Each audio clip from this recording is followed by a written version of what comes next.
time of year. So put your wheelie second gear and then hold tight. All right, we'll show you all the sights of Wheelie World.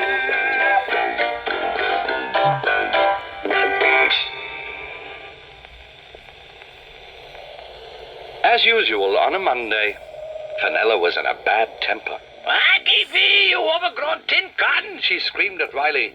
Keep still, will you skinny tube? And she stormed off to burn the toast. If she calls me skinny again, the miserable old bat, says Riley, I'm going on strike, so I am. Don't upset yourself, my friend, said Claptrap von Spilderbeans, the talking spellbook. I fear that she is jealous of your figure, as she herself is beginning to resemble ein two-legged pumpkin. One more remark about my lovely rounded figure, and I'll send you off to my sisters for a week. Now let's see what those stupid giggling wheelies are up to. Much to her annoyance, the wheelies were even more cheerful than usual, having some sort of a relay race and rushing round the village like mad things. Hello, children, said Zuma, skidding to a stop. Why don't you join in? Chorlton was delighted with the idea. Greatly, he said. There's nothing like a good run for working up an appetite. Oh, Chorlton, Jenny looked just a little bit worried. You're always thinking about food these days. Aye, 3 square meals. 4 times a day, that's what I like, chortled the dragon, who certainly had put on a lot of weight lately. On your marks, get set. Go! In no time at all, the wheelies were zipping down the high street at a tremendous pace, with Zuma, as usual, in the lead. Some of them were on their third lap before they noticed that Chorlton had stuck fast, halfway up the slope to the Royal Dome. Here, said Zuma. What's the matter, Chorlton? Matter, said Chorlton, panting and puffing. Hey, nothing's the matter, lad. I'm just in a bit of a rust. The wheelies were appalled. The dragon had only run about 2'6", and he was out of breath already. It's all the food he's been eating. I knew it wasn't doing him any good. The minister thought hard. He'd been Minister for Sport before he passed his 11+. Finally, he said, Calisthenics. No thanks, said Chorlton. I never did like foreign food. Oh, children, he means, what do you mean? I mean exercises. Yeah, that's it, exercises. Get your muscles going. Fight the flame. The minister soon got the wheelies in a straight line, touching their axles, shooting their arms out, up and down again, spinning on the spot, and having tugs of war in pairs. It didn't help Chorlton, though. He tried hard to touch his toes, but his stomach got in the way. Grunting and groaning, he stretched and stretched and stretched and fell flat on his face. Oh, Ecce Tump, he said, as the wheelies crowded anxiously round. I'm Willie Bowfight. Stand clear, said a loud voice. I am a trained nurse. She was also Queen Doris, who'd been watching the racing from her position of honor in the Royal Dome and had seen Chorlton's struggles. Oh, Chorlton, she said, once she'd made sure he was all right. You used to be so gorgeous. You let yourself go, you foolish boy. But Queen Doris knows the answer.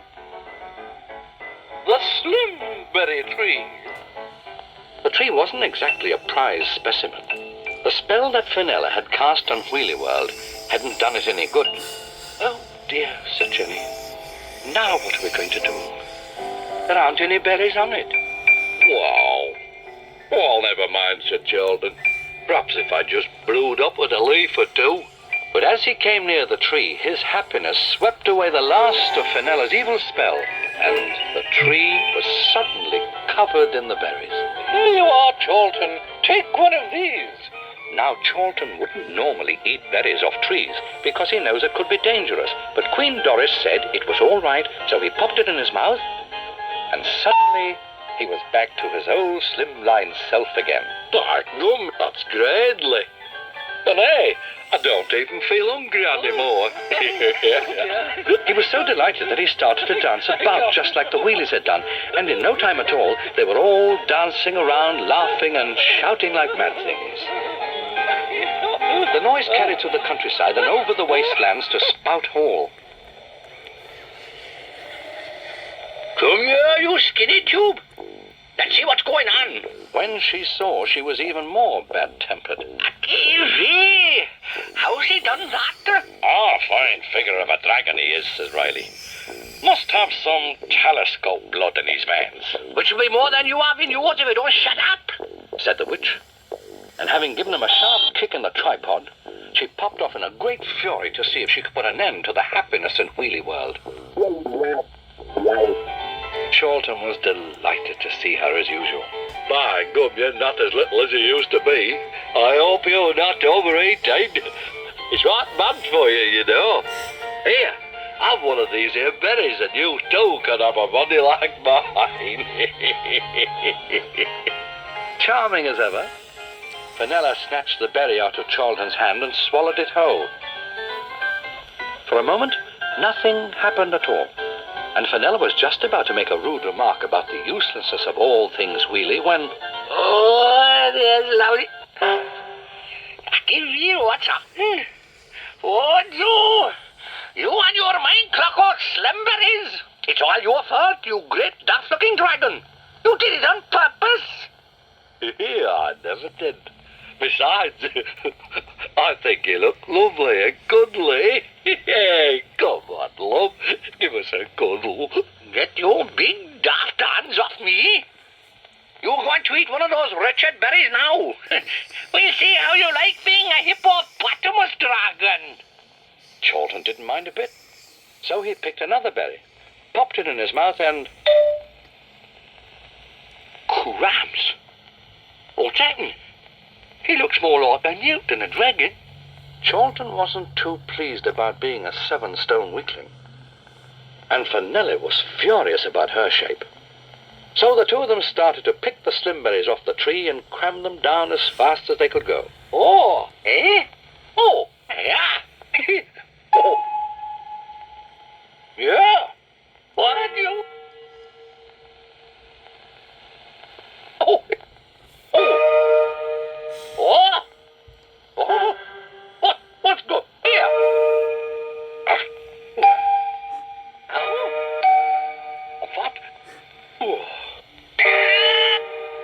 Then all at once, everything came right. Charlton came back to his normal shape, and Fenella suddenly ended up with a figure like something out of a fashion magazine. Though unfortunately she still didn't have the face to go with it. That didn't stop her behaving as if she did, though. Pretty girl is like a melody that haunts you night and day. Oh, aren't I lovely? Model of the year, that's me. I must go home to Spout Hall and make some alterations to my wardrobe. And with the last swirl of her old clothes, she popped off to her kettle home. Ta-ra, love. Hey, heck! What's happening? The Wheelies gazed in astonishment as Charlton shrank, then swelled, then shrank again. Charlton began to giggle. I like it. It tickles. Hey, I hope that nice old lady's having as much fun as me. That nice old lady was in her kettle, parading up and down in front of Riley and Claptrap, who had had just enough of Fenella's vanity and were beginning to get very fidgety. Honey dear, now, my ravishing beauty will burst upon the world. And... Ah, will you look at that now? She's burst on the world already. Yeah, it must be her coming out dress. Why, shut up, the pair of you! Oh, cracky me! Oh. The noise of the laughing and shouting echoed across the wastelands, as far as Wheelie World, where Charlton had at last got back to normal. Hey, she must be having a great old time up there and all. Well, as long as everyone's happy. Ta-da, little old lady!